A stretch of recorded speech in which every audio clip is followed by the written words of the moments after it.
뉴스쇼 2부 출발합니다. 여러분의 문자가 정말 많이 왔는데요. 제가 좀 정리해서 그리고 나중에 소개를 해드리도록 하고요. 일단 2부에서는 이 얘기부터 좀 하겠습니다.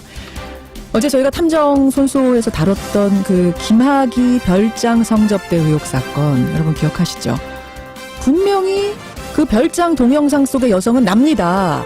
그리고 그 남성은 김학의 전 차관이 맞습니다. 라고 주장하는 여성이 있었습니다만은 검찰은 그 여성의 주장을 인정하지 않았지요. 이 여성은 검찰의 수사가 엉망이었다라고 주장을 했습니다만 결국 김학의 전 차관은 무혐의를 받았습니다. 이 여성, 동영상 속의 여성을 저희가 아주 어렵게 찾았습니다. 그리고 인터뷰에 응하는 용기를 냈습니다. 잠시 후에 그 여성 만나보시죠. 오늘 코너는 월간 유인태가 준비되어 있습니다. 유인태 전 의원은 이 드루킹 사건 또 남북정상회담 어떻게 보고 있을지 함께 들어보시고요. 권영철의 와이뉴스에서는 어제 원세훈 전 국정원장에게 징역 4년이 대법원에서 확정됐지요. 무죄, 유죄 계속 갈짓자를 보였다가 결국 유죄 확정. 어떤 사연이 있었던 건지 풀어보겠습니다. 50원에 담은 100원의 장문 유료 문자 샵 1212 카톡 레인보우까지 열어놓고 출발합니다. 검찰 과거사위원회에서 재조사 대상 사건으로 검토 중인 김학의 전 차관의 별장 성접대 의혹 사건. 어제 저희 뉴스쇼에서도 탐정 손소 코너에서 자세히 다뤘는데요. 이 성접대가 벌어진 건 2006년부터 2008년 사이의 일입니다. 한 건설업자가 당시 검사이고 훗날에는 차관이 된 사람을 상대로 성접대를 벌여왔다는 의혹인데 그 사람의 이름은 우리가 잘 아는 김학의인 겁니다. 별장에서 문란한 성행위를 하는 동영상이 발견되면서 사건이 시작이 됐는데요. 당시 그 영상 속의 여성은 나는 지속적으로 협박과 강간을 당한 거다. 이렇게 주장을 했지만 끝내 검찰은 김 전 차관에게 무혐의 처분을 내렸습니다. 동영상이 있었고 심지어 여성이 상당히 구체적으로 일관되게 진술을 했음에도 묵살이 됐던 이 사건. 저희 뉴스쇼가 정말 어렵게 그 여성분과 연락이 닿았습니다. 고민 끝에 큰 용기를 내주셨어요. 직접 만나보겠습니다. 신원보호를 위해서 음성 변조를 한다는 점을 여러분께 양해를 부탁드립니다. 나와 계세요. 안녕하세요. 네. 지금은 어떻게 지내고 계세요? 네, 힘들어요. 잊으려고 노력하는 중인데 또 그런 사건이 나서 마음이 많이 좀 힘든 상태예요. 머리에서 잊혀지지가 않네요. 계속 생생하게 계속 남아있는 상태라 말을 하면서도 계속 좀 트라우마가 오고 좀 힘든 상태예요.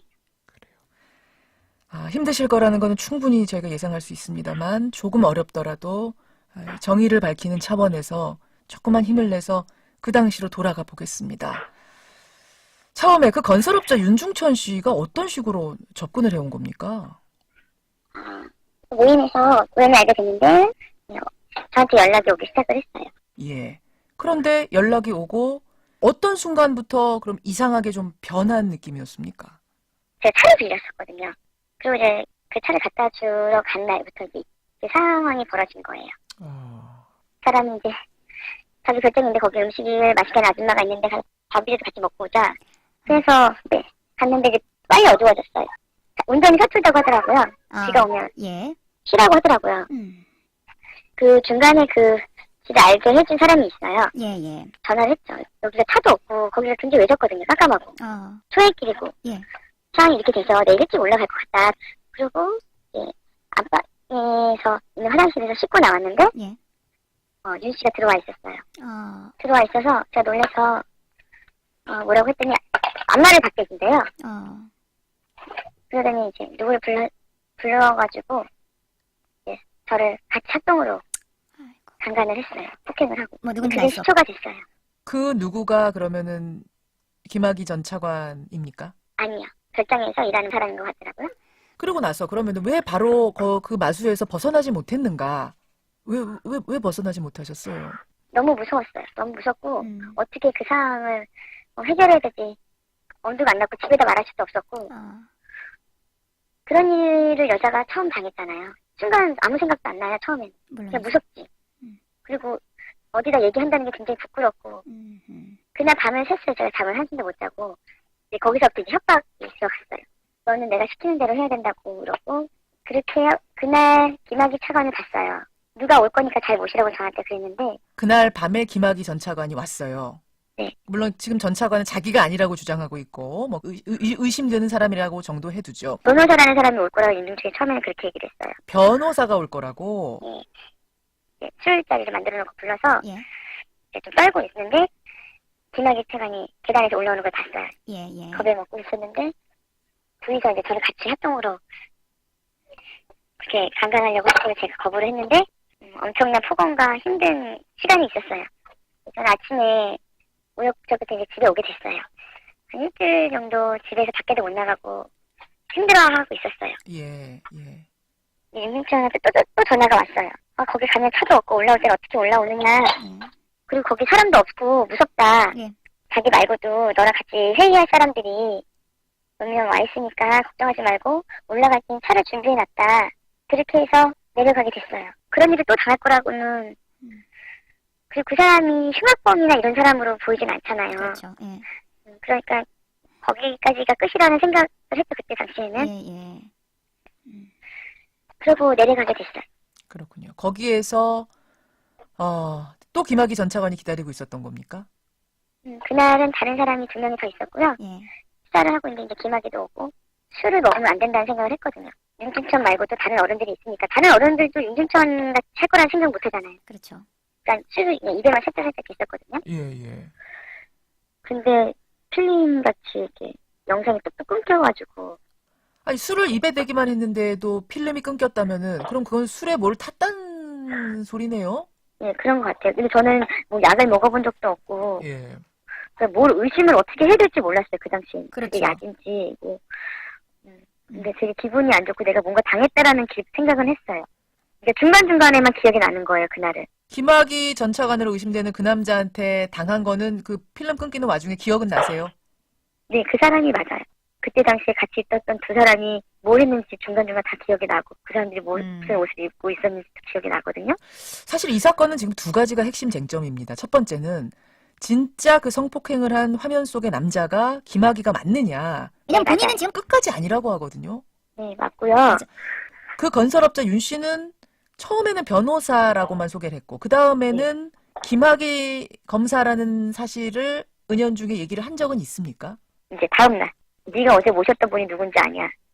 그러면서 이제 그 사람이 검사다라는 얘기를 했죠. 김학의라는 이름도 말하고요. 그날 첫날 처음에 제가 거부했을 때 하기영 했는데 그게 김학이라는 얘기인지는 몰랐어요. 첫날 변호사라고 했는데 부를 땐 하기형. 그 남성도 본인이 김학이라는 얘기, 검사라는 얘기를 한 적이 있습니까? 그거는 나중에 알게 됐어요. 그러니까 본인 입으로 말한 적은 있어요. 그거는 나중에 서울에 오피스텔 하면서 와 있었잖아요. 자, 여러분 그러니까 그 별장에서의 성폭행만 있었던 게 아닙니다. 우리가 알고 있는 그 동영상 성폭행 외에도 서울에 와서 또 불러내고. 네, 서울 모처를 해놨어요. 그들의 놀이방을. 김학은 거기에서 와서 살다시피 했죠. 거의 매일. 그러면 그러면 지금 뭐 한 번, 두 번이어서 이 사람이 김학이냐 마냐를 기억하십니까 못하십니까? 라고 물을 수 있는 상황이 아니네요. 네. 그럼 오피스텔에서 이렇게 매번 왔을 때마다 뭐 검찰에서 자기가 하고 있는 업무 얘기도 하고 뭐 서류도 뒤적이고 이랬던 적도 있어요? 그런 신분은 아니에요. 근데 이제 저한테 윤중천의 사건을 해결해주는 뉘앙스들이 많았거든요. 그런 걸 많이 둘이 주고받았다 그런 대화들. 네, 그러면서 이제 저 승진하는 거 승진됐다고 되게 좋아하고 그랬었어요. 알겠습니다. 그래요. 자기의 승진까지도 얘기하고 뭐 이제 김학이라는 건 100% 지금 확신하신단 말씀이시죠? 네. 예. 그런데 처음에는 무서워서 신고를 못했더라도 나중에는 신고를 하거나 뭐 이럴 순 없었는가? 매일 감시당하고 그런 흉기 이런 거에 협박당하고 사진 동영상 갖다가 협박당하고 자기 말 안 들으면 세상에 모든 걸 다 뺏어버리고 묻어버리고 가족들까지 다 해칠 것처럼 얘기하는데. 검찰이 수사를 하다가 동영상을 발견하고 김학의 전 차관으로 의심되는 그 남성의 것을 발견을 하고 수사가 시작이 됐을 때 우리 피해 여성 말고도 지금 신고하신 여성 말고도 30명의 여성 이름이 나왔어요. 근데 그 여성 중에 딱 3명, 지금 인터뷰하시는 여성 포함한 3명 빼고 나머지는 진술을 거부하거나 아니면 자발적으로 했다고 진술을 했습니다. 그거는 왜 그럴까요? 제 생각에는 그렇게 진술은 안 했을 것 같아요. 왜냐면 제가 검찰 조사 받았고 나서 저도 제가 진술하지 않은 부분에 대해서 진술을 했다고 그렇게 나왔거든요. 그래서 제가 동영상이 저라고 얘기했던 이유도 네. 그래서 하게 된 거예요. 그러니까 여러분 이 사건 진행 과정은 경찰에서는 기소 의견으로 송치를 했습니다. 검찰로. 근데 검찰에서 묵살이 된 무혐의가 난 이런 거거든요. 그리고 나서 재조사를 하게 됐던 이런 사건인데 그러니까 경찰에서 검찰로 넘기고 난 다음에 검찰 가서 조사받고 왔는데 진술과 다른 내용들이 나중에 적혀 있더라. 네. 하하. 그래서 저는 이제 처음에 동영상이 저라고 안 해도 다른 여성들이 피해 본 게 저랑 똑같기 때문에 예. 제가 겪었던 것도 그대로만 얘기를 해주면 음. 진실이 밝혀질 거라고 생각을 했어요. 아, 그래서 그러면 내가 나타나야겠구나, 내가. 전 나타나지 않으려고 탄원서까지 쓴 거였거든요. 그럼 재수사가 시작됐을 때는 상당히 많은 사람들이 주목하고 있었기 때문에 수사를 전보다는 훨씬 정확히 했었어야 됐는데 그때 수사 분위기라든지 태도는 어땠습니까? 수사 거의 없었어요. 아니 지금 제가 짧은 인터뷰하면서도 여러 가지들을 체크했잖아요. 지금 이런 것들을 안 물었단 말이에요. 네, 검사님하고 통화를 했어요. 예, 예. 전화가 왔었나 그랬을 거예요, 저한테. 예. 조사 내용이 없다. 조사가 더 이상 필요하지 않고 내일 자료 있으면 내라고. 알겠습니다. 그렇게 검찰이 2년여간 수사를 진행했습니다. 그리고 2014년 12월에 2014년 이후 12월이면 이미 차관일 때입니다. 무혐의 처분을 했습니다. 듣고는 어떠셨어요? 너무 힘들어서 계속 정신과 약을 먹었던 것 같아요. 이 사람이 차관이기 때문에 못 건드리는구나. 특히 검사 출신이기 때문에 못 건드리겠는구나. 뭐 이런 느낌도 좀 받으셨던 거예요. 청와대 이런 얘기도 많이 듣고 그래서 대단한 사람이구나라는 생각을 했었어요. 그 정도로 대단한 백을 가진 사람이기 때문에 결국 이렇게 됐구나라는 생각을 하면서 정신과 치료 받으면서 그러고 버티신 거예요. 네, 정신과 약 먹고 버티고, 네, 그렇게 밖에 못 나갔어요, 저는. 무서워서, 사람들이 무서웠고, 무서워서.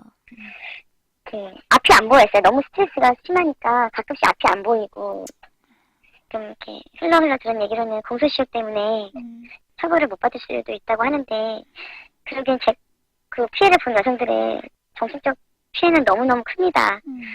제가 용기를 내서 지금 다시 이렇게 할 수 있는 거는 처벌을 받을 수 있다라는 희망 때문에 시작을 한 건데, 예. 이번 조사 때 잘 조사가 돼서 처벌을 받았으면 좋겠어요. 그래야 그들은 죄를 뉘우치지 않아요. 지금도. 지금 만약에 이게 또 사건이 덮이면 그 사람들은 그렇지 내가 누군데 라고 하면서 또 다른 피해자들이 또 나올 거예요. 분명히. 이 사건을 제대로 처리하고 가지 않으면 이런 피해는 또 있을 거다. 또 희생양이 또 나올 것이다. 공소시효가 끝났더라도 재조사 해주십시오. 지금 이 부탁하시는 거죠? 네, 재조사 꼭 부탁합니다. 꼭 진실이 밝혀졌으면 좋겠어요. 그래야 다음 세대들도 뭔가 믿고 살지 않을까요? 그래요. 예. 너무 숨이 막혀요, 세상을 보면. 알겠습니다. 예. 사실은 오늘 인터뷰 굉장히 망설이셨잖아요. 네. 예. 공소시효도 끝났는데 이거 인터뷰에서 무슨 의미가 있겠습니까? 하고 망설이셨던 거 제가 충분히 이해하고 그럼에도 불구하고 다시는 이런 일이 없어야겠습니다 하면서 용기 내주신 것 감사드립니다. 예, 감사합니다. 예. 김학의 전 차관 별장 성접대 사건 그 동영상 속의 여성 만나봤습니다.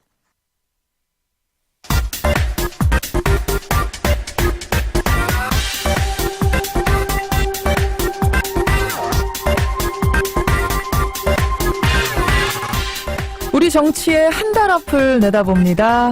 나갔다 하면 화제가 되는 우리 뉴스쇼의 인기 코너죠. 월간 아무개. 오늘은 월간 유인태 편입니다. 유인태 전 의원님 어서 오세요. 예, 안녕하세요. 요즘 저는 참 정신이 없는데 정신 없으시지 않습니까? 저야 정신없을 일이 있나요? 아니 뉴스가 너무 한꺼번에 막 터지니까 남북 정상회담 한다는 것도 놀라웠는데 북미 정상회담 한다 그러죠. 그러더니 종전 선언을 논의한다 글쎄. 그러죠. 이 와중에 두루킹인지 두루민지 사건 터지죠. 김기식 금감원장 낙마하죠. 너무 숨가쁘게 돌아가지 않습니까? 글쎄, 남북 관계는 예. 참 아직까지는 희망적인데 그럼에도 불구하고 늘 왜 그 불안함이 깔려 있죠. 저러다가 혹시라도 삐끗하는 거 아니야. 예. 하긴 문재인 대통령도 어제 그 얘기 했더라고요. 이거는 이제 시작에 불과하고 첫 단추에 불과하고 갈 길이 멀다 이런 취지의 얘기들을 하던데. 예. 정신 안 없으시다 이거죠. 예. 그리고 드루킹인가 무언가는 예. 그게 왜 뉴스가 되는지 전 잘 이해가 안 가더라고요. 김기식 거는 국민정서법에 좀 걸렸어요. 지가 그렇게 그 화면 딱 비추는 순간. 그 예전에 질책하던 그 청문회 화면 비추는 순간. 그래놓고 저는 보좌관하고 저렇게 뭐 데리고 갔다는 걸로. 그게 뭐 실정법 위반이냐 뭐 관행이냐를 떠나서. 저도 그럴 거면 국감 때 그러지 말아야지. 피감 기간에. 화면에 그 장면이 나오는 순간 이미 정서법에 걸렸다. 예, 정서법이죠. 법의 문제가 아니다 이거는. 실정법 문제가. 그게 국민정서법이 제일 상위에 있는 법 아니에요. 그럼 뭐 그거는 이제 그런 설명이 이해가 되는데 아까 드루킹 사건은 왜 사건이 되는지 모르겠다 그러셨어요. 저는 그래요. 아니 지금 이게 제일 큰 사건인데 요 사이에요? 아니 그러니까 모든 뭐 언론들이 혹시 그 범인을 잡고 뭐 좀 은폐하려고 했던 게 아니냐. 민주당이 고발한 범인을 잡았으면 그걸 경찰이 좀 감추려고 뭔가 여기 큰 의혹이 있는 거 아니냐. 뭐 이제 이렇게 접근하는 모양인데 아니 선거 때 그런 뭐 저는 그 세계를 잘 모르지만 파워 블로거라고 하는 놈이 와서 도와주겠다고 했으니 뭐 여기 하나뿐이겠어요. 아마 뭐 각 캠프마다 이 온라인 이 선거 대응이 굉장히 중요하다고 그래가지고 저렇게 도와주겠다고 하는 사람들이 여기 뭐 캠프에도 엄청 찾아왔었대요. 그러면 그래요? 근데 다 수용을 못했대요. 자리도 없고. 자발적으로.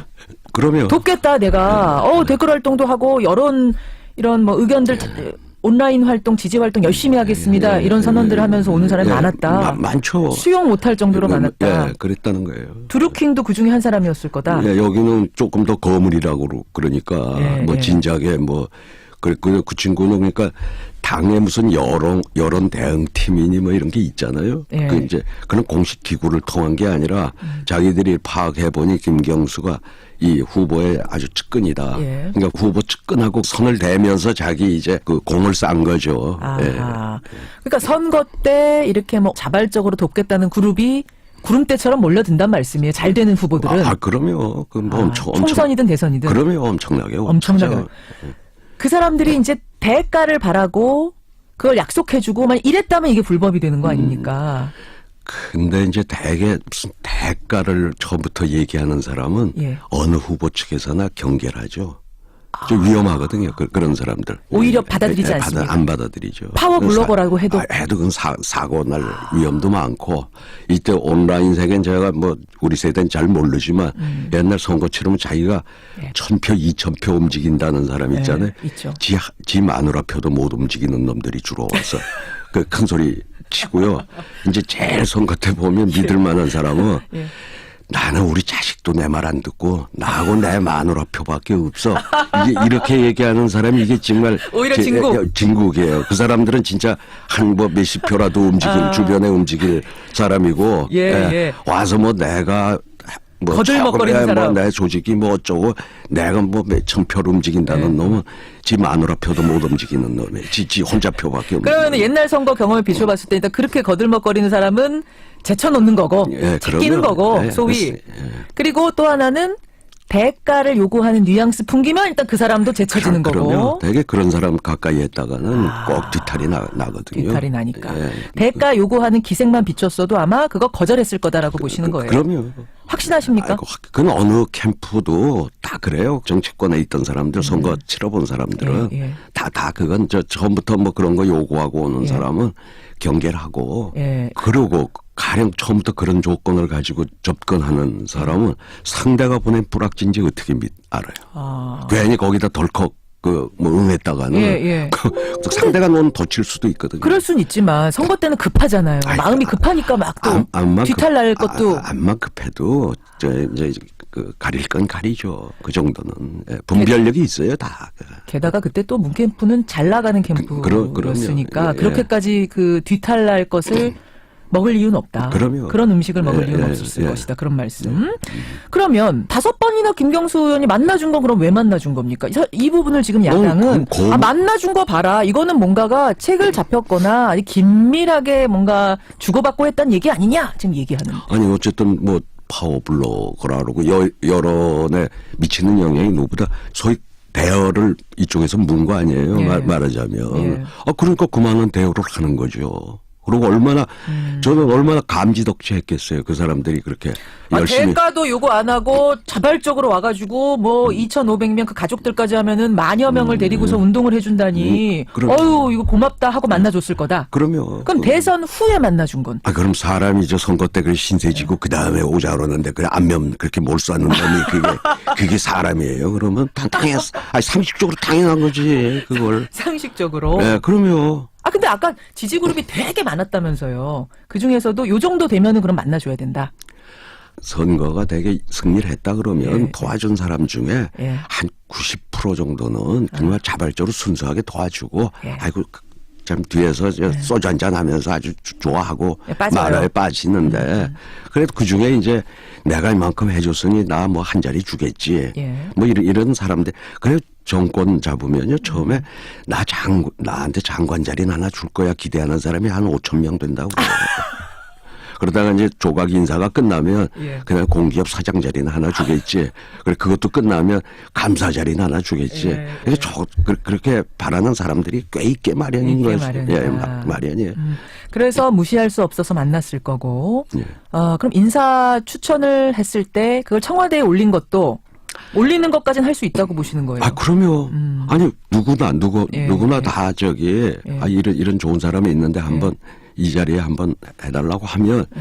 김경수 의원은 직접 인사라인에 있지는 않잖아요. 그렇죠. 인사라인은 청와대 뭐 인사위원회인가 거기 있지 않으니까 이거를 이제 우선 인사수석실에 뭐 이런 우리 선거 때 열심히 도와준 사람이 이런 사람 추천하는데 한번 검토해봐라. 좀 검토해봐라.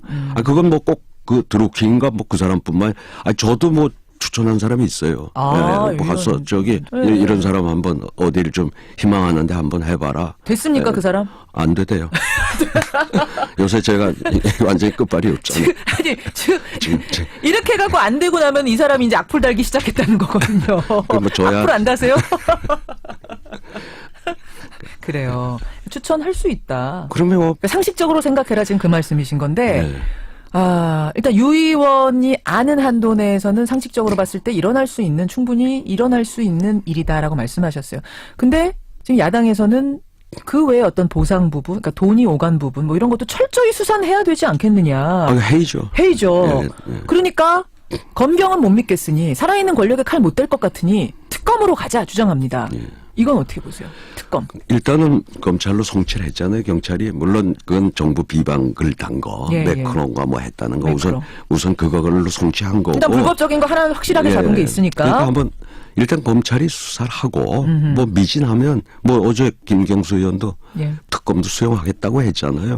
야당이 그렇게 의혹을 가지면 전 뭐 특검 수용해야 된다고 봐요. 근데 일단은 특검을 갈 때는 이제 검찰 수사 결과를 보고 미진하면 가야죠. 지금 야당은 특검으로 아예 가자는 건데 그건 아니라고 보시고. 특검으로 갈 거라 그러면 검찰도 자기네 체면이 있잖아요. 더 열심히 하죠. 그러면 검찰이 철저하게 수사할 걸 기대하고 특검까지 가는 것도 못할 이유 없다. 해서 털고 가라. 그러면 야당의 의혹도 뭐 의혹 제기할 만한 거 아닙니까? 할 수 있는 거 아닙니까? 그렇죠. 뭐 야당의 역할이기도 하고. 원래 이 사건은 민주당이 고발해서 잡고 보니 그 사람이었는데 그렇죠. 근데 조금 보니까 약간 불량해 배니까 이 불량한 운동원이 문재인 후보를 도왔다니까 여기엔 분명히 뭐가 있을 거라 하는 지금 그 의심을 가지고 하는데 좋아요. 그 의혹 제기하고 이것도 조사해라 하는 것까지는 좋은데 무슨 천막을 치고 물론 선거에 천막 농성하는 거 국회 앞에서 자유한국당 물론 선거에서 지금 워낙 기울어져 있으니까 뭐 먼 짓거리라도 뭐 못하겠습니까만 뭐 하나 드러난 게 있는 것도 아니고 근데 만약에 저러다가 이제 뭐 혹시 돈이라도 온 게 있다 그러면 선거 판세는 뭐 상당히 출렁일 수는 있죠. 자, 그 부분인데요. 마침 말씀하신 것처럼 진짜 뭐 돈이 오강 조금이라도 지금 뭐가 나오면 상당히 출렁이겠죠. 그래요. 그걸 이제 생각하면서 야당은 그 부분의 의혹을 가지고 집중적으로 공격을 하고 있는 건데 이 와중에 김경수 의원이 경남지사 출마를 선언했습니다. 어제 선언을 했습니다. 이 선언 자체는 어떻게 해석해야 됩니까? 아니, 그러니까 본인은 원래 처음부터 경남지사를 꼭 해야 되겠다고 한 게 아니고. 처음에 하기 싫어했다면서요. 예. 그냥 의원직 지키고 싶어 그 했다고. 모처럼 한번 국회의원 됐는데, 그리고 아직 나이도 젊잖아요. 젊고. 젊고 지사 가려고 그러면 보통 한 3선 정도는 이제 지내고 나서 예, 이제 예. 가는 거 아니에요. 근데 뭐 지금 그쪽 워낙 이제 부산 경남이 워낙 저쪽 텃밭이었는데 예. 이 김경수 네가 나가야 되겠다. 사실은 이번에도 주위의 권고 때문에 어떻게 보자면 마지못해 그렇죠. 낙점이 됐던 그게 뭐 거예요. 유명한 근데 얘기죠, 그건. 하도 그게 요새 이걸로 시끄러우니 예. 아이고 차제에 좀 본인은 빠지고 싶은 생각도 있었던 모양이더라고요. 아. 자기가 뭐 약점이 있어서는 아니고. 어떻게 보면 내가 거기에 선거 나가면 오히려 누가 되는 거 아니냐 뭐 이런 생각으로라도 빠지고 원래 욕심도 없었고 예. 그래서 그냥 불출마 쪽으로 가려고 어제 오전에 그러면은 출마 선언식 연기한 게 예. 그래서 그런 건가요? 그 고민 좀 때문에. 그런 고민이 있었는데 아하. 전부 주변에서 그 네가 안 나간다고 그러면 예. 그야말로 야당이 제기하는 무슨 굉장한 의혹이 있는 거 아니냐. 그렇게 되면 부산 경남 선거 다 망친다 하는 여론이 아주 빗발쳤던 모양이에요. 그러니까 당연히. 다시 나가겠다. 그러면은 어제 안 나가는 쪽으로 본인은 다 결단을 했다는 거군요. 사실상 그런 쪽으로 많이 기울었었던 모양이에요. 당에 누가 되지 않을까 하는 생각에 예. 그렇지만 당에서는 오히려 안 하는 게 누가 되는 거다 이렇게 되면서 밀고 나가겠습니다. 발표를 보면 당당하게 나는 결백하니까 당당하게 나가겠다 선택받겠다 이렇게 된 거예요. 예. 그리고 이제 대개 정치인 중에 두 부류가 있거든요. 어떤 뭐라고 떠들면 저게 진짜일까? 가까운 의원들부터 의심하는 그런 부류의 정치인들. 예. 그 이름 난 사람 중에도 꽤 많아요. 예. 같은 당 의원조차도 야, 저 사람이 진짜일까? 근데 예. 가령 김경수는 옛날 문재인도 그랬어요. 거짓말은 안 한다. 말을 안 하면 감추면 감췄지. 예. 그 출입 기자들도 되게 인정을 했어요. 뱉은 말에는 거짓말은 별로 없다는데. 그리고 김경수가 여기 무슨 어떤 대가를 어떤 불법적인 거래가 있었다고 하면은 이미 저 친구가 틀어져 가지고 저렇게 정부를 공격하고 하는데 나와도 벌써 나왔을 것이고 또 그런 약점이 있다면 그걸 가지고 협박을 했다고 그러면은 그 들어줬어야 될 거 아니에요. 뭐 행정관, 총영사도 그렇고 다 안 됐다는 거는 그 협박이 너희들한테 하면 내가 뻔때 보여주겠다고 하다가 이제 지금 구속이 된 거 아닙니까? 그렇죠. 김경수가 얘기하면 우선 주위에서 김경수는 거짓말 못해 이런 낙인이 찍혀 있는 친구예요. 좋은 낙인이군요. 그럼 좋은 낙인이죠. 저 유인태가 얘기해도 주위에서 별로 안 믿어요. 필요하면 거짓말도 할 거다. 그런데 아니 또 왜 그러세요? 셀프 디스를 하세요. 유인태 전 의원도 누구나 잘 믿는 주변에서 신뢰하는 정치인인데 이분이 보시기에도 김경수 의원은 말 안 하면 안 했지 거짓말은 안 한다. 그럼요. 그러다 보니까 이거 밀고 가라. 출마 못할 이유 없다. 이렇게 지금 당에서 밀었다는 얘기군요. 알겠습니다. 자, 그럼 이제 지방선거판이 어떻게 될까? 어쨌든 뭐 지금 저 민주당이나 김경수 의원 본인은 결백하다고 그러지만 야당에서는 의혹 제기하고 또 국민들 중에 진짜 그런 의혹 있는 거 아니야라고 생각하시는 분들이 꽤 많은 상황이고 이 이슈가 계속 간다면 지방선거에는 영향을 근데 계속 갈게요. 예. 아니 이게 지금 선거가 뭐 내일 모레도 아니고 이제 뭐 2달 좀 안 되게 남았잖아요. 그렇죠. 50일. 이거 뭐 언제까지 이거 물고 늘어질 산이 못 되거든요. 뭐가 더 나오지 않는 한은. 그거는 이제 여당 생각은 그렇지만 야당 생각은 끝까지 가야지라고 할 수 있지. 끝까지 가는데 뭐가 나와야지 지금 현재 나온 게 없는데. 요것만 갖고는 갈 수가 없다. 갈 수가 없죠. 가려고 해도 갈 수가 없다. 천막 다시 걷어야 됩니까? 뭐 또 땅건을 하나 물고 늘어지려고 그러겠죠. 지금 근데 이건 이게 난 그리고 그러니까 언론이 이걸로는 천막 걷어야 됩니까? 그러면 난 언론들도 그러고 이걸 가지고 왜 드루킹 가지고 저렇게 몇 면씩 써대는지 요새 참 이해가 안 가대요. 아하, 그 정도. 알겠습니다. 그리고 이제 남북 정상회담이 다음 주잖아요.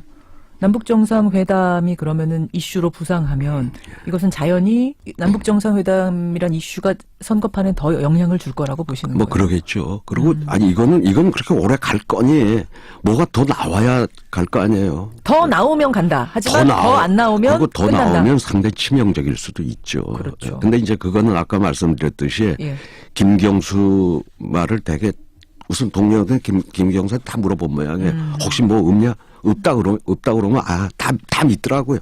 이게 김경수라는 사람이 그런 친구니까. 알겠습니다. 예. 천막은 걷는 상태가 될 수밖에 없다. 그럼요. 게다가 남북 정상회담까지 곧 오기 때문에 이거는 그렇게 될 거다. 남북 정상회담 얘기 좀 잠깐 해보죠. 종전 선언까지 지금 논의되고 있다는 얘기가 나오니까 일단 그 얘기는 듣고는 어떠셨어요? 종전 얘기 듣고는.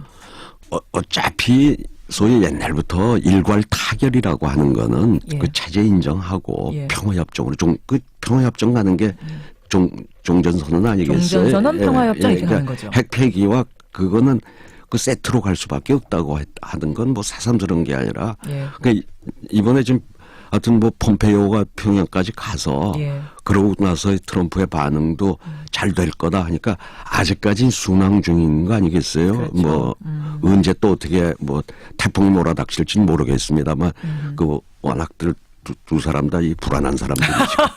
트럼프와 김정은 두 지도자가 다 좀 좌충우돌하는 스타일이긴 하죠. 그래서 언제 또 어디서 삐끗할까봐 참 걱정스럽긴 합니다만 현재까지는 이렇게 순항이라고 그러면 그건 이제 종전선언 평화협정까지 그 가는 잘 된다 그러면 그렇게 봐야죠. 정세현 장관이 나오셔갖고 진짜 평화협정까지 가게 되면 물론 그게 바로 통일은 아니지만 통일의 전 단계. 그러니까 막 수학여행도 가고 비무장지대 없어지고 이런 상황이 될 거다라고 하시니까 야 가슴이 저는 벅차던데요.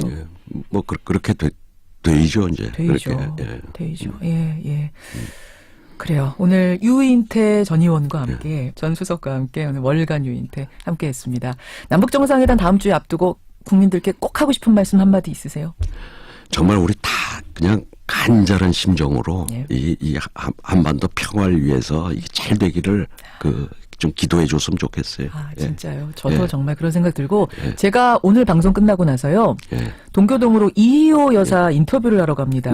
출장 인터뷰를.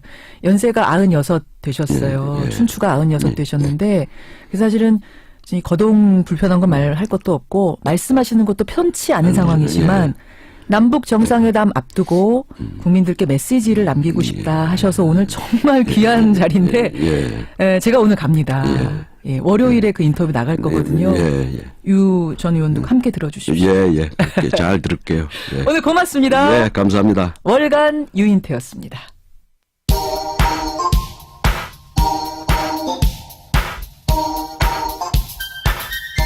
김현정의 뉴스쇼 CBS 라디오와 함께하고 계십니다. 저는 퇴근길 시사자키 정관용입니다. 청취자 0535님 명쾌 월간 유인태 그러셨는데요. 월간 유인태 시간은 이제 이렇게 이야기를 하셨는데 다다음 주에 월간 정두원이 나오면 정두원 전 의원은 또 뭐라고 논평을 하실지 두 분이 또 한 자리에 모이면 어떤 얘기가 나올지 저는 궁금해지는데 많은 분들이 응원 문자 주셨어요. 유인태 전 의원께 가시는 분께 전달하겠습니다. 김학의 전 차관과의 동영상, 그 동영상의 주인공이라고 주장하는 여성 인터뷰를 했습니다. 이 여성 이야기가 좀 음성 변조가 많이 됐죠, 여러분. 이 여성이 지금 이제 평범한 가정을 이루고 평범하게 살고 있는데 음성 변조를 강하게 2번 부탁을 했습니다. 저희가 평소보다 좀 더 많이 했어요. 이 여성의 신원 보호가 제일 중요하기 때문에 많이 했습니다. 조금 듣기 불편하셨을 수 있을 것 같아요. 제가 좀 정리를 하자면 김학의 전 차관 100% 확실하다. 윤중천 건설업자도 이 사람이 김학이다라고 얘기했고 김학의 전 차관도 자기가 김학이라고 얘기를 여러 번 했고 한두 번의 성폭행이 아니라 수를 셀 수 없을 정도였다. 뭐 이런 이야기들을 했습니다. 그럼에도 불구하고 검찰에서는 무혐의가 난 거 이해할 수가 없고 나 지금 약을 먹고 지낸다. 약으로 버텼다. 이런 이야기들을 했습니다. 안타깝습니다. 권현철 선임 기자 어서 오십시오. 안녕하십니까. 오늘 이희호 여사 저희 출장 인터뷰 가잖아요. 육성을 참 96이나 되셨어요. 그래서 이제 육성 상당히 건강이 많이 안 좋으신 상태에서 같이 혹시 오늘 권현철 선임 기자도 같이 잘 다녀오겠습니다, 여러분. Y뉴스 뭐 가지고 오셨어요? 원세훈 전 국정원장 공직선거법 위반이 최종 유죄가 확정이 됐습니다. 2012년 대선 당시에 아마 국정원 댓글 사건, 댓글녀로 유명했던 국가정보원의 댓글 공작이 유죄로 확정이 된 겁니다. 그렇죠. 최동욱 전 검찰총장은 만감이 교차한다는 이런 소감을 남겼고, 윤석열 당시 수사팀장은 20살에 대학에 입학해서 학사 경고와 재적 등을 거쳐서 40살에 늦깎이 졸업을 하는 기분이다, 이런 얘기를 했습니다. 예. 그래서 오늘 이런 얘기들을 중심으로 다뤄보겠습니다. 오늘 와이뉴스. 굳이 어떤 부분이 와입니까 한다면 한마디로 어떻게? 최동욱 전 검찰총장은 왜 만감이 교차한다고 했을까, 이렇게 주제를 정해보겠습니다. 맞아요. 원세훈 전 국정원장의 유죄 최종 판결 보면서 왜 최동욱 총장이 만감이 교차했을까? 네. 그러고 보니까 국정원 댓글 공작이 선거법 위반 인정되는데 5년이나 걸린 거예요. 2012년 12월 19일 18대 대선이었잖아요. 예. 당시에 박근혜 새누리당 후보, 예. 민주당 문재인 후보. 음흠. 이때 이제 빚어진 것들입니다. 그러니까 5년도 더 걸린 거죠. 사실은 사건이 일어나고 나서는. 그렇죠. 기소된 지 4년 10개월, 특별수사팀을 구성해서 수사에 착수한 지 만 5년, 이 걸린 겁니다. 어제 김명수 대법원장의 판결문 낭독 잠시 한번 들어보시죠. 예. 원심이 선거운동이라고 인정한 사이버 활동은 객관적으로 공무원이 그 지위를 이용하여 선거운동을 한 것이라고 인정됩니다. 대법원이 이제 전원합의체에서 판결한 내용은 국가기관이 공무원을 이용해서 인터넷 공간에서 반대 세력을 비방하고 집권 여당이나 특정 후보자에게 우호적인 여론을 조성하는 그런 행위는 불법적인 정치 관여이다. 또 공직선거법상 선거운동에 해당돼서 공직선거법 위반이라는 겁니다. 예. 선거와 관련해서 공무원의 중립 의무에 대해 명확히 한 판결이라고 대법원은 의미를 부여합니다. 다만 대법관 13명 가운데 김창석, 조희대 대법관 2명은 객관적 증거로 원 전 원장의 공모관계가 증명되지 않는다면서 소수 의견을 냈습니다. 근데 이 판결하는데 5년이나 걸린 거예요. 참 그렇습니다. 1심에서는 정치 관여는 유죄, 선거법은 무죄 판결 났죠. 항소심은 선거법 위반도 유죄로 판결했고요. 예. 대법원에 가서 13대 0이라는 이해가 되지 않는 판결이 한번 나온 게 있습니다. 그렇죠. 여기에 이제 청와대의 관여 얘기가 있는 것이고, 그러고 나서 파기환송심을 판결하는데 25개월이 걸렸습니다. 그 와중에 국정농단 사건이 벌어졌고, 네. 박근혜 전 대통령이 탄핵되고 파면되고 구속되고 이런 과정들을 거친 뒤에야 판결이 나왔고, 이제 5년 만에 어제 대법원의 최종 확정 판결이 난 겁니다. 사법부가 청와대 눈치를 좀 보느라고 재판을 차일피일 미룬 거 아니냐 이런 의심들도 하는데. 블랙리스트 문건에 나왔잖아요. 그 문건이 이미 사법부가 공개했고 지금 진상조사단이 조사 중에 있습니다. 예. 그거 나오면은 아마 당시에 청와대 우병우 수석에 대해서 보고서를 보내고 했던 그런 내용들이 나오게 될 겁니다. 그래요.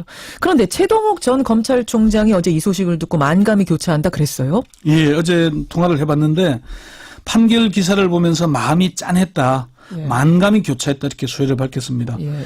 최 전 총장은 선거법 위반 확정 판결에 대해서는 뒤늦게나마 진상이 제대로 규명이 되고 그에 합당하는 사법부 판결이 내려진 데 대해서 다행이고 사필 귀정이라고 생각한다, 이렇게 얘기를 했습니다. 윤석열 수사팀장, 박형철 부팀장 그 당시 예. 이분들 소회도 들어보셨어요? 네, 윤석열 수사팀장 현 서울중앙지검장이죠. 그렇죠.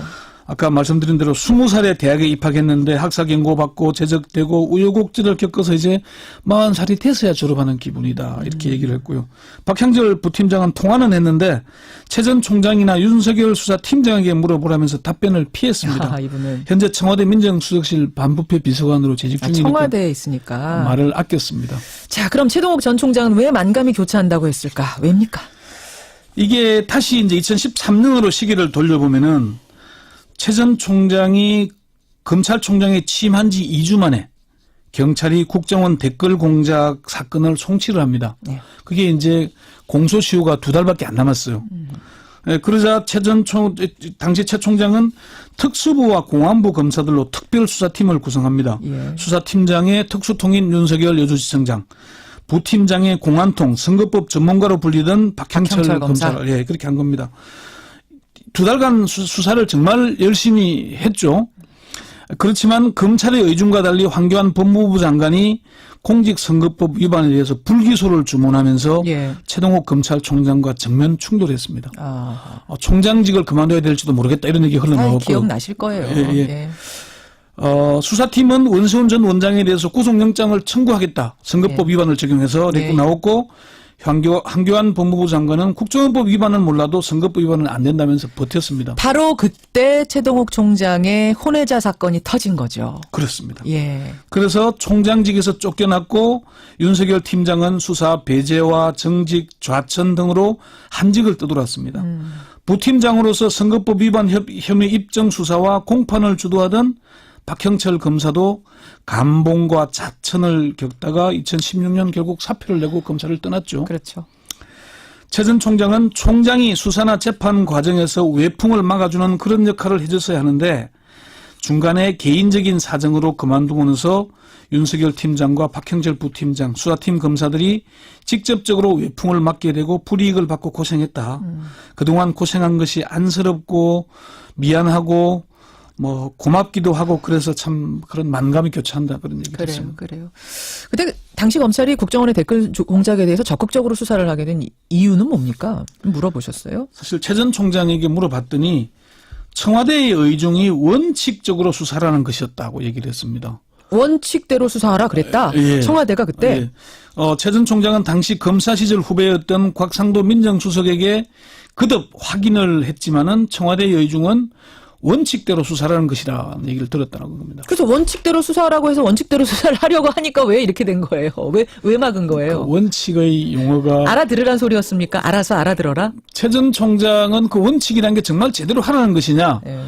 그러면은 청와대가 정말 대통령이 관련이 없구나, 예. 문제가 없겠구나 하고 원칙대로 했다는 것이고 청와대는 원칙대로 하라는 것은 이미 대통령이 다 됐고 선거가 끝났으니까 알아서 하라는. 그거 알잖아 원칙. 우리가 원칙이라고 하면 딱 알아들어야지 뭐 이런 거였던 거예요. 아마 그렇게 아이고, 됐던 참. 걸로 보입니다. 윤석열 서울중앙지검장은 당시에 수사팀 검사들의 입장은 두 가지였다고 말했습니다. 뭡니까? 하나는 정보기관인 국정원이 선거에 개입해서는 안 된다는 민주주의 대원칙이라는 측면이 하나였고 예. 또 하나는 검사들이 대부분이 보수 성향이잖아요. 그렇죠. 국가안보기관이 정치에 개입하고 이래서는 안보기관 제대로의 본연의 역할을 할 수 없다는 입장, 요 두 가지였다. 윤 검사장은 국정원이 국민의 신뢰와 사랑을 받아야만 안보기관으로서 소임을 다할 수 있는데 한쪽 편에 붙어서 정치 관여를 해서는 안보기관이 국민의 사랑과 신뢰를 받을 수 없고 제 역할을 할 수가 없다. 솔직히 국정원 사람들은 우리가 미울지 모르지만은 예. 국정원이 강력한 안보기관으로 거듭나기를 바라는 마음에서 수사를 열심히 오히려. 했다. 이렇게 얘기를 했습니다. 그러니까 이게 어떻게 보면 굉장히 합리적인 보수들, 바른 보수의 생각인 거잖아요. 그렇습니다. 그 제대로 한 거죠, 사실. 예. 그래서 우리는 원칙대로 한 거다. 이게 네. 윤석열 검사장 얘기인 거예요. 자, 그러면 법원의 판결이 5년이나 걸리고 네. 롤러코스터 타듯이 왔다 갔다 한 거, 요거 한번 들여다보죠. 이제 검찰 쪽은 그랬고 네. 법원으로 가보는 겁니다. 이게 2013년 6월에 기소가 됐거든요. 예. 근데 2014년 9월 11일 1년 3개월 만에 1심 판결이 났습니다. 그렇죠. 국정원법 위반은 맞지만은 선거법 위반은 아니라는 판결이 나왔습니다. 예. 그러자 당시 수원지법 성남지원 김동진 부장판사는 1심 판결이 난 뒤에 법원 내부 게시판 코트넷에 법치주의는 죽었다는 글을 올렸습니다. 국정원이 조직적으로 정치 개입을 한 것은 맞지만 선거 개입을 한 것은 아니라고 하면서 공직선거에 관한 무죄 판결을 선고했다. 이는 한마디로 지록 위마의 판결이었다라고 했죠. 예. 그래서 결국 대부분이 징계까지 했습니다. 아하. 이제 징계를 처리하라는 지금 청원이 올라가 있고 김동진 부장판사는 인천지법을 거쳐서 서울중앙지법으로 지금 임명이 자리를 옮기긴 했습니다마는 이 1심 판결이 그렇게 문제였는데 다행히 2심 판결은 1심 판결을 파기하고 국정원법 위반과 공직선거법 위반에 대해서 유죄를 인정해서 그랬었죠. 징역 3년의 실형을 선고했죠. 예. 그런데 대법원이 다시 전원 합의체 로 회부를 해서 13대 빵 판결을 내린 겁니다. 2015년 7월입니다. 이때 정말 비판 여론이 드셨습니다. 엄청났죠. 예, 뭐 법조인들이 왜 그러냐면은 이게 왜 문제가 되냐면은 대부분의 소부 재판관 4명으로 구성을 합니다. 예. 소부에서 합의가 안 되면은 전원 합의체로 가는 거거든요. 예. 그러면 11대 2가 돼야 되는 겁니다. 이번 판결이 11대 2였잖아요. 그렇죠. 근데 13대 빵이라는 얘기는 대법원이 어딘가에 눈치를 봤다는 걸 반증하는 거거든요. 그러네요. 이런 문제. 그래서 최 전 총장은 이번 판결이 만시지탄이고 사필귀정이고 다행스럽지만은 5년이 지나서 정권이 바뀌고 세상이 바뀐 뒤에 이런 판결이 나온다는 것은 정말 안타깝다 이렇게 얘기를 했습니다. 예. 법원 내부에서도 참 이런 여기에 대해서 정말 말로 표현하기는 어렵지만 정말 참 자괴감이 든다는 얘기들도 많이 나왔고요. 그러네요. 네. 여기까지 오늘 원세훈 전 국정원장의 판결 이모저모 쫙 훑어주셨어요. 권영철 선임 기자 수고하셨습니다. 네.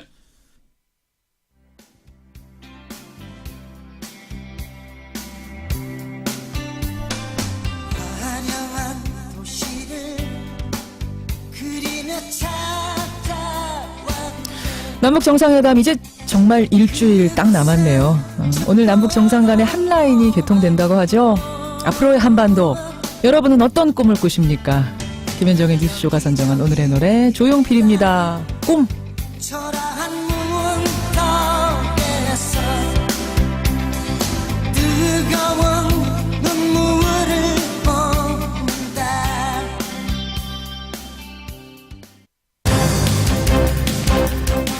청취자 6657님 이희호 여사 인터뷰 잘 다녀오십시오. 역사적인 기록이 되겠네요 하셨는데요.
김현정의 뉴스 쇼.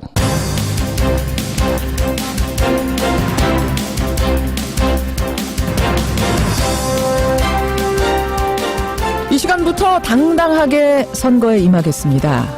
필요하다면 특검을 포함한 어떤 조사에도 응하겠습니다. 예, 드루킹 논란으로 경남도지사 출마가 불투명했던 더불어민주당 김경수 의원 어제 오후 결국 출마 쪽으로 가닥을 잡았습니다. 시청자 여러분 안녕하십니까.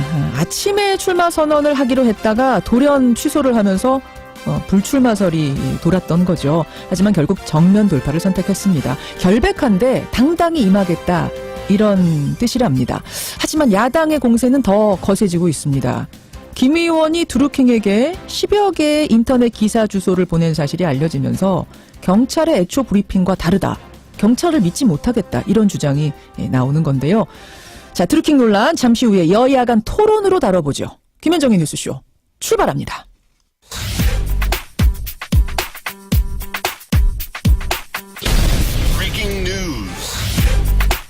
김현정의 뉴스쇼가 주목한 오늘의 포인트 김정훈 기자 나와 있습니다. 어서 오세요, 김 기자. 네. 첫 번째 포인트 뭐부터 볼까요? 네, 남북 핫라인의 개통입니다. 예, 정상회담을 일주일 앞두고 있는데 오늘 한 라인이 연결이 되는 겁니까? 네, 남측 청와대 그리고 북측 국무위원회를 잇는 전화 연결선이 개통됩니다. 남북의 정상이 언제 첫 통화를 할지는 알려지지 않았지만 예. 어쨌든 직접 대면하지 않더라도 언제든 소통할 수 있는 창구가 마련된 셈이죠. 그렇죠. 이게 최근의 남북 관계를 상징적으로 보여주는 사례인데요. 어제는 문재인 대통령이 북한은 완전한 비핵화 의지를 표명하고 있다 이렇게 전했습니다. 예. 또 주한미군 철수 등의 조건을 제시하지도 않고 북한은 오로지 안전 보장만을 말하고 있다 이렇게 덧붙였네요. 예. 다만 디테일의 악마를 넘어서는 게 과제다. 한꺼번에 다 해결되지는 않을 것이라고 말해서 비핵화 검증 등 풀어야 할 숙제가 적지 않음도 시사했습니다. 디테일의 악마. 저는 이 단어가 귀에 콱 꽂히던데. 네. 디테일 작업 이제부터가 중요하다, 어렵다 뭐 이런 뜻인 거죠. 그렇습니다. 또 북한의 태도 변화를 믿을 수는 있겠나, 이것도 관건 아닌가요? 그런 점에서는 오늘 열리는 북한의 노동당 중앙위원회 전원회의를 지켜볼 필요가 있네요. 오늘요? 네, 북한은 김정은 위원장 집권 이후에 중앙위원회를 통해서 중요한 정책 방향을 결정해 왔거든요.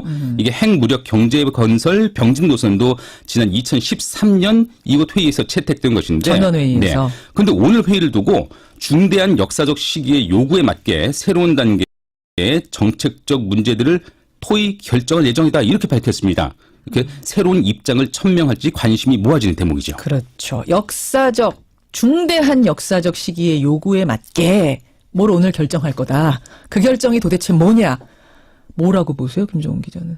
지켜봐야 되겠습니다. 예, 뭐 비핵화 1000명? 뭐 이런 게 아닐까, 이 네, 자리에서. 기대가 모아지고 있는데요. 네. 그래요. 다음 포인트 뭡니까? 끝모를 한진 일가의 갑질이네요. 한진그룹 회장 일가의 갑질 또 나왔습니까? 이 뭐 조현아, 조현민 두 딸의 갑질 사례 이미 충격을 줬죠. 예. 또 그 일가가 해외에서 쇼핑하면 뭐 관세도 내지 않고 대한항공을 택배 서비스처럼 이용했다, 이런 사실도 드러났고요. 여기에 조양호 회장의 부인이 화초를 뽑아서 직원 얼굴에 던졌다, 뭐 직원이나 비서에게 욕설 폭언을 했다, 이렇게 폭로가 이어지고 있는 상태입니다. 어허. 또 조현민 전무의 경우에는 그 직원들 회의 때 고압적으로 막말하는 내용이 담긴 음성 파일이 추가로 공개됐는데, 지난번 그 고성 파일 말고 또 하나가 나온 거죠? 네, 진에어 회의 때 또 그런 사례가 있었다고 하네요. 예. 이를 녹음한 직원은 결국 이런 상황을 못 견뎌서 회사를 그만뒀다고 합니다. 뭐 그렇게 놀랍지도 않네요, 이제는. 네. 어디까지 나올까가 문제인 것 같습니다. 김정훈 기자 수고하셨습니다. 네. 민주당 김경수 의원은 경남지사 출마로 승부수를 던졌습니다. 필요하다면 특검을 포함한 어떤 조사에도 당당하게 응하도록 하겠습니다. 더불어민주당은 즉각 특검법을 수용해야 합니다. 여야는 특검 수용 여부를 놓고 공방을 펼칠 것으로 예상됩니다. 예, 민주당이 고발했던 포털 댓글 조작 사건. 범인이 민주당원인 드루킹 일당으로 밝혀지면서 지금 지방선거 앞둔 정치권을 흔들고 있습니다. 야당은요, 대선 때도 이런 식으로 불법 댓글 작업한 거 아니냐, 그 배후에 김경수 의원이 있는 거 아니냐, 이렇게 문제 제기를 하고 있는 거고, 민주당은 아니다, 이건 드루킹이라는 당원, 그 일당 개인의 일탈이다, 이렇게 반박을 하고 있는 건데요. 예, 드루킹 논란에 대해서 여야 목소리를 지금부터 들으실 텐데요. 오늘은 차례로가 아니라 토론 형식으로 좀 진행을 해볼까 합니다. 한정된 시간이어서 되는 데까지 오늘 토론 진행해보도록 하죠. 여러분의 의견, 질문도 좀 보내주십시오. 50원에 담은 100원의 장문 유료 문자 샵 1212, 카톡, 레인보우까지 열어놓겠습니다.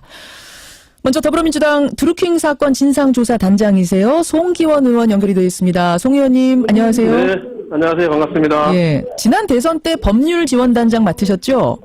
지원단장은 아니고요. 법률특보를 맡았었고, 특보, 공정선거 분과의 부위원장 맡았었습니다. 고소고발 사건 그러니까 담당을 하셨던 거예요? 그 당시는 아니었고, 지금은 이제 법률 대선이 끝나고 난 다음에 고소고발 관련된 업무를 제가 처리하고 있습니다. 그렇죠. 그러니까 대선 당시 것들에 관련된 고소고발 사건들. 바른미래당 하태경 의원도 나와 계십니까? 예, 안녕하세요. 하태경입니다. 예, 이렇게 두 분 오늘 나와 계십니다. 먼저 김경수 의원이 어제 오후에 출마를 공식 선언했습니다. 이 출마의 의미, 송기현 의원님, 민주당에서는 어떻게 보고 계세요? 본인이 떳떳하다는 그 정치권 표현이겠죠.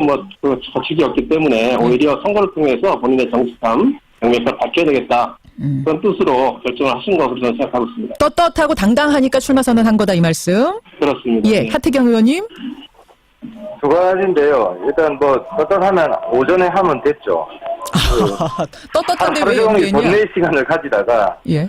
당의 압박에 못 이겨 나간 건데, 핵심적인 거는 특검 수용 발언이에요. 이게 완전히 대국민 사기극인데, 김경수 의원은 공당의 후보잖아요. 예. 그럼 공당의 입장을 이야기를 해야 돼요. 근데 말 맞추고 나온 거예요. 당은 특검 반대하고, 근데 본인은 특검 잠시만요. 반대하고. 하 의원님 말씀 마저 조금 드리겠습니다. 국민들한테 사기를 치면 안 되죠.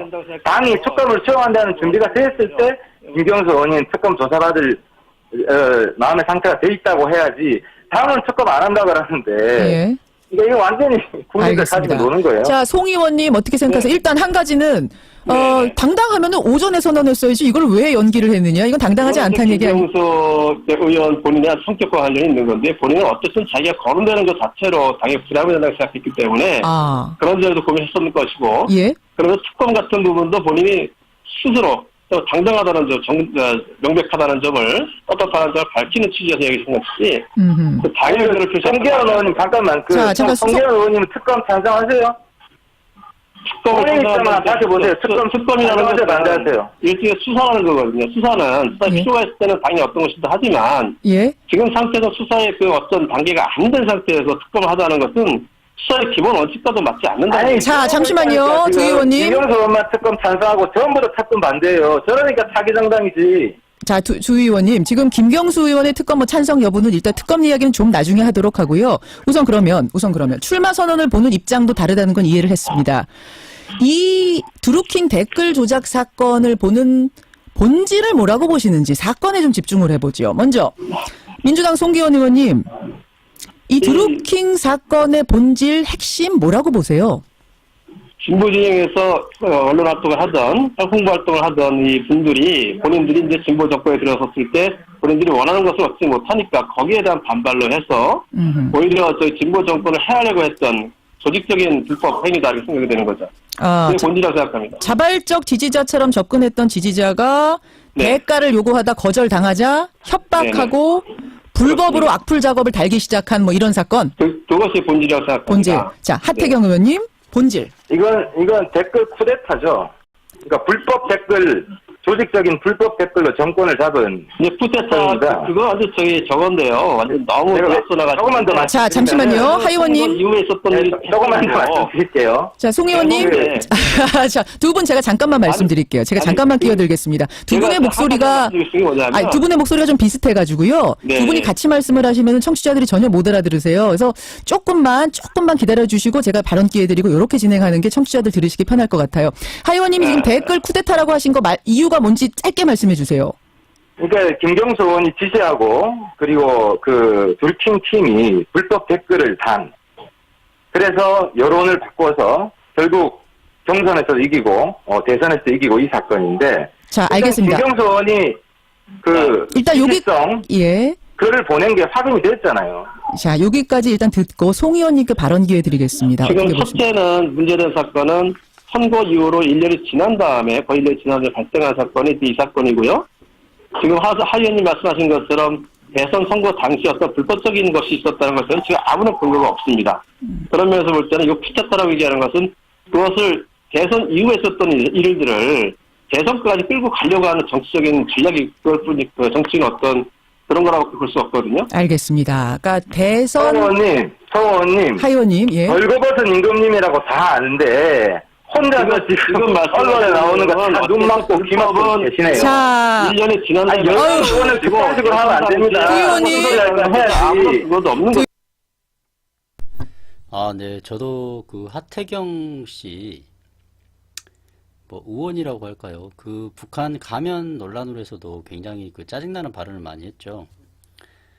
정신 세계가 문제인 것 같아요. 이 사람은 뭐 저 개인적인 뭐 생각입니다만, 이 사람은 그 김어준 맞는가요? 김어준의 뉴스공장에서 계속 그 발언을 많이 했었는데, 그 김어준의 방송에서 하태경이가 나오면은요, 그 말을 들으면은 발암물질이라고 이 사람들이 방송을 안 들어요. 다운로드를 안 합니다. 다운로드만 해놓고 안 듣고.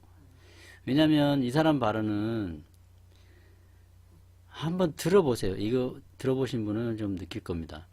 이 하태경 씨는 좀 정신병자인 것 같아요. 제가 생각하기도 그렇고.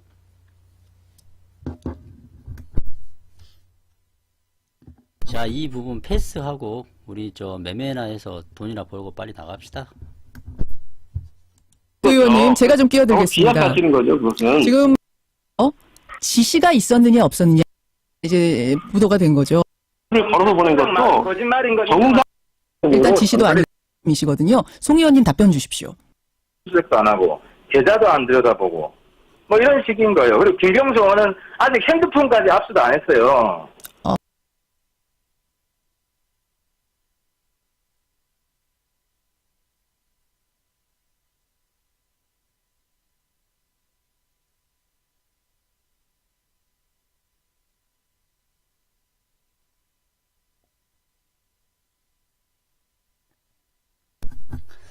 자, 그리고 방송 듣기는 너무 시끄러워서 뭐 다른 것도 듣기 좀 이 시간이 좀 그렇고요. 제가 아까 일단 이번 모임에 지출한 비용을 회수하면 종료한다고 했는데 한 100만 원 이상을 제가 회수를 하면 종료를 하고 싶은데요. 아마 오늘 시장 보면 뭐 그렇게 또 못 먹을 것 같기도 해요. 그리고 우리가 좀 너무 힘드니까 지금은 뭐 다들 쓰러져 가지고 또 안 오시는 분도 많고 인원이 별로 없으니까요. 우리 이 정도 수익에서 좀 만족을 하고 12시 이전까지만 제가 좀 마무리로 좀 보고 그 이후에는 좀 쉬도록 합시다. 저도 켜놓는 게 이게 일이기 때문에요. 신경도 쓰이고 많이 이 일의 연장선상이라서 저도 많이 힘듭니다. 어제 우리 아침까지 술을 먹었기 때문에 저 낮에도 한숨도 못 잤어요. 집에 와가지고 제가 블로그를 나름대로 이제 좀 정성껏 좀 꾸미려고 좀 하고 있습니다. 물론 매매적인 측면은 우리가 매매가 끝나면 자료를 올릴지 모르겠지만 그거 이외에 제가 좀 자료를 좀 모으고 싶어요. 이런저런 이야기들을 쭉 모아가지고 제가 처음에 블로그 만드는 취지는 이거였어요. 이게 우리 매매를 올리고자 하는 그런 의미는 아니었는데 이거였습니다. 정치적인 부분을 내가 너무 등한시하고 모른 척 하니까 이 정치라는 것들이 오히려 우리 국민들을 옥죄고 더 이상한 존재로 만들어 버립니다. 그래서 우리 이명박근혜 정부가 나왔었고 그리고 이런 부분을 더 이렇게 들춰내고 더 이야기하고 반대가 있어도 저는 뭐 상관이 없다고 생각해요. 뭐 재벌들하고 굉장히 험난한 싸움이 되겠죠. 우리 개인들끼리. 저도 지금 엄청난 지금 협박을 하나를 지금 받고 있어요. 네. 재벌적인 것 같고 조폭적인 것 같아요. 네, 저한테 협박 아닌 이상한 협박이 들어왔는데 저도 지금 겁이 굉장히 많이 납니다. 이걸 어떻게 해야 될지. 왜냐면 제 그 블로그상에 있는 글들이 거의 뭐라고 할까요? 보수 쪽과 재벌 쪽하고는 거리가 먼 그런 성향입니다. 물론 뭐 비판적인 성향이 강하죠. 그런 쪽으로.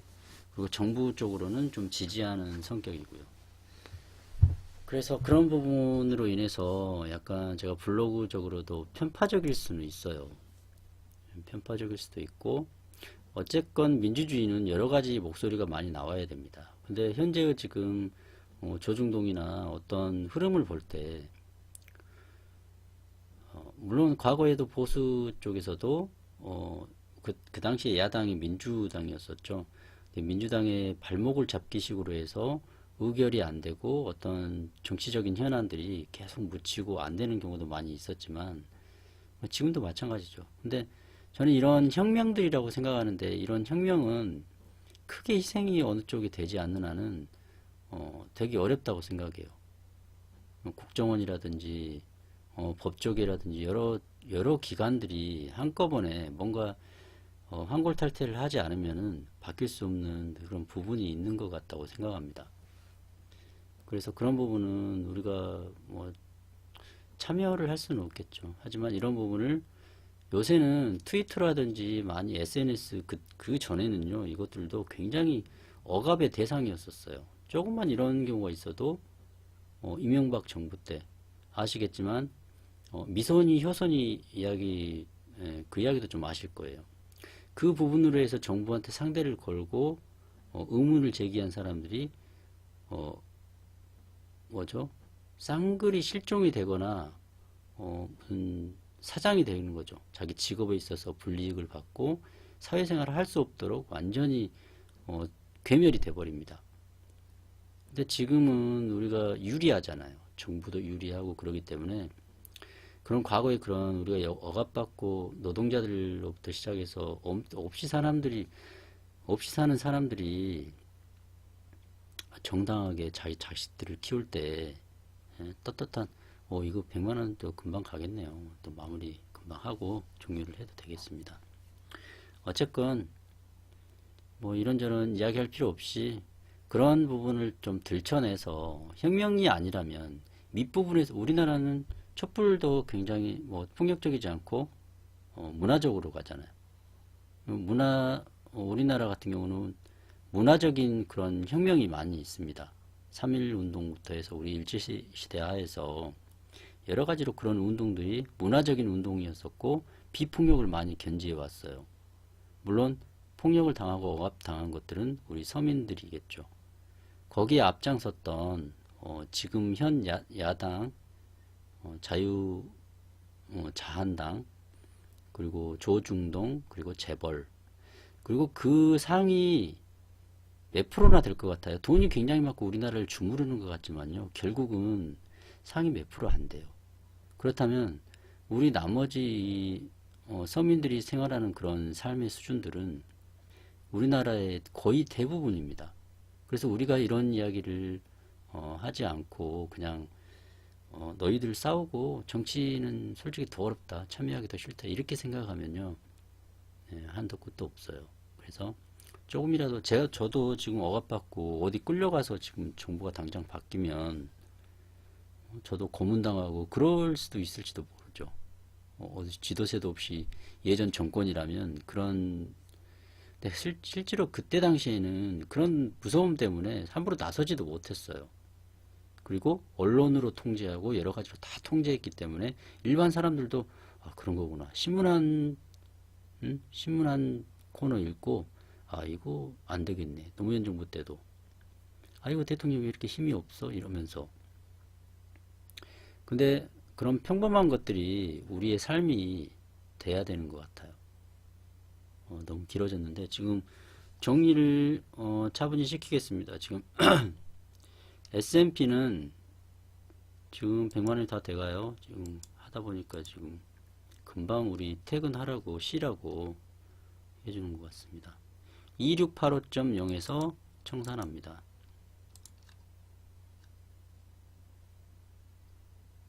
청산시키고 5일이 지금 매수 주문이 체결되었습니다. 진동을 하고 있는데 지금 두 계약이거든요. 그래서 68.0 여기가 지금 06이 오는 고점인가? 차트는 안 보겠습니다. 좀 고점 저점 이런 게 의미가 없어요. 파생은 내가 가는 방향으로 해서 얼마 먹냐 이거거든요. 95에 일단 하나를 털고 아닙니다. 두 개 동시에 다 털죠. S&P 클리어 동시에 털되 이게 지금 50만원이 몇 틱을 가야 됩니까? 이 내려와 버리네요. 자, 지금 돌아갈 수도 있는데요. 한 번 더 뚫어줬으면 좋겠는데. 분위기 좋을 때 둘 다 털었으면 좋았는데.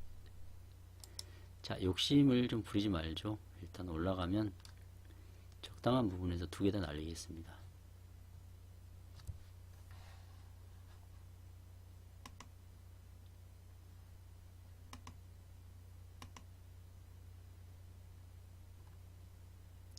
자, 이 파생은 이렇게 자기 방향대로 계속 끌고 가야 돼요. 내가 10틱, 20틱 컷을 주고 하는 매매는 그럼 보통 전문가들이라고 저는 생각하지 않습니다. 그네들은 흡혈귀들이에요. 그냥 컷을 내고 단순히 10틱, 20틱 컷을 내고 물론 승률이 높을 수도 있겠죠. 하지만 회원들은 만신창이가 됩니다. 그러면 고스란히 전문가가 수수료라든지 수수료도 굉장히 많이 나와요. 보통 한 달에 거래를 보통 전문가 수준으로 하면 200만원, 300만원 기본으로 나옵니다. 게다가 수량으로 하는 전문가들 있죠. 500, 600까지도 나와요. 그러면 제가 볼 때는 대여나 그리고 주문대리 쪽, 증권사 쪽 이렇게 하더라도 그 정도면은요 한 사람 앞에 200만원씩 떨어져요. 500 정도 수수료가 많이 했을 때 물론 그 정도 거의 나옵니다. 한참 매매를 하는 사람들은요 수수료 연연하지 않고 수익을 만들기 위해서 또 손실이면 계속 매매를 해요. 그건 정말 잘못됐고, 그리고 전문가들의 그렇게 보면 회원 10명만 가지고 있어도 본인들은 2천만 원을 번다는 이야기예요. 저는 그런 부분은 굉장히 반대합니다. 그래서 공개 방송도 전혀 안 하고 주내원 방송 전혀 안 합니다. 회원 낚시질이죠. 이렇게 해서 누가 들어오면 우리 방 너무 잘한다. 이렇게 수익 났을 때요. 오픈해가지고 누가 들어오면요. 와, 이 방은 거의 항상 수익이네. 이러겠지만 자기가 수익 날 때만 공개 방송, 주내원 방송 하는 거죠. 그리고 토요일, 일요일 날 계속 켜놔요. 컴퓨터를. 그래가지고 사람들이 공개 방송을 해서 들어와서 읽어볼 수 있게 자기 방에 뭐 장점은 어떻고 수익 납니다. 자랑합니다. 이런 거. 부질없는 짓이죠. 그렇게 실컷 당하고 나서야 본인들은 이해할 겁니다. 다 죽고 재산 다 말아먹고 나서 이제는 제 방에 오려고 해도 제 방은 이제 클래스가 있기 때문에 어느 정도 자금도 좀 있어야 되겠죠. 레버리지를 사용하지 않는 한은 본인이 어느 정도 자금이 있어야 됩니다. 그래서 내 방에 참여를 하고 싶어도 이제 못하는 겁니다. 왜냐하면 다른 방에서 다 거덜나 가지고 이제 정신을 못 차려요. 그리고 전문가들만 따라하다가 손해 나면요. 자신은 뭔가 얻은 게 하나도 없습니다. 그 전문가한테 얻은 건 뭘까요? 수익이 났어요, 전문가가. 전 그런 방 보지 못했어요. 저도 전문가들 수없이 초기에는 많이 따라했지만 그렇게 실력 있는 전문가 못 봤습니다. 팍스넷 TV에 그 유명 전문가부터 해서 아프리카 상위권, 마홍일부터 시작해서 다 해봤어요. 골든 서퍼, 월촌 선생. 결국은 본인이 이겨내지 못합니다. 똑같이 따라하다가요, 손실이 나요. 그럼 내 자신이 흥분을 해서 내 매매까지 해서 2배로 말아먹습니다. 리딩 손해, 내가 스스로 해서 손해. 리딩이라도 수익을 만들어줘야죠. 얼척없는 시스템이죠. 그래서 지금 아프리카 TV 프리캡 같은 경우는 제가 볼 때는 없어져야 된다고 생각합니다. 별풍선 제도라든지 우리 메인에 뜨는 이런 방송들, 이런 것들 제재하지 않고 계속 이렇게 놔두는 거는요, 프리캡도 이 제재의 대상이 될 것 같아요. 제가 보기에는 이거는 분명히 범죄입니다. 이거 좀 정리를 해야 되나? 조금만 더 지켜보겠습니다. 그리고 12시 전에 마무리를 하는 걸로 하죠.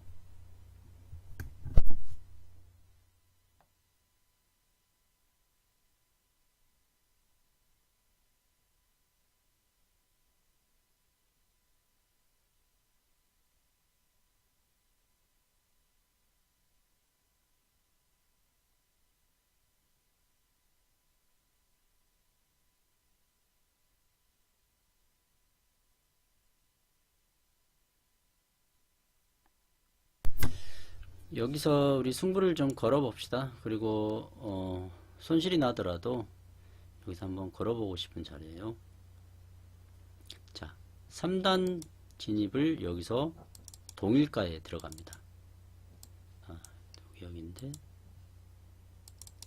동일가에 들어가고 컷을 정확히 10개만 잡고 오늘 마무리를 합니다. 75, 65.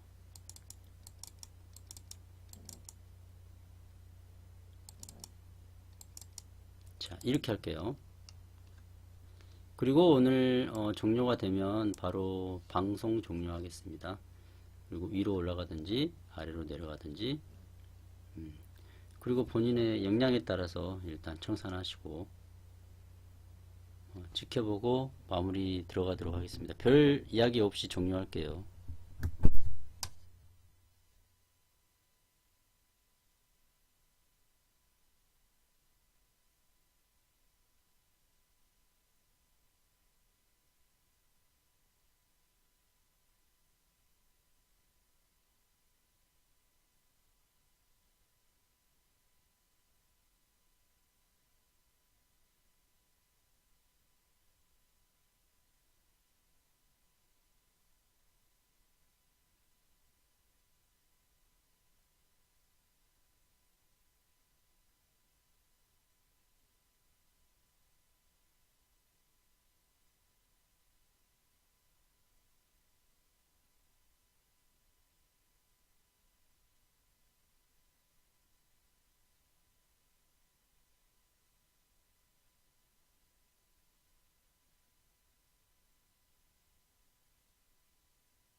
매도 주문이 체결되었습니다. 매도 주문이 체결되었습니다.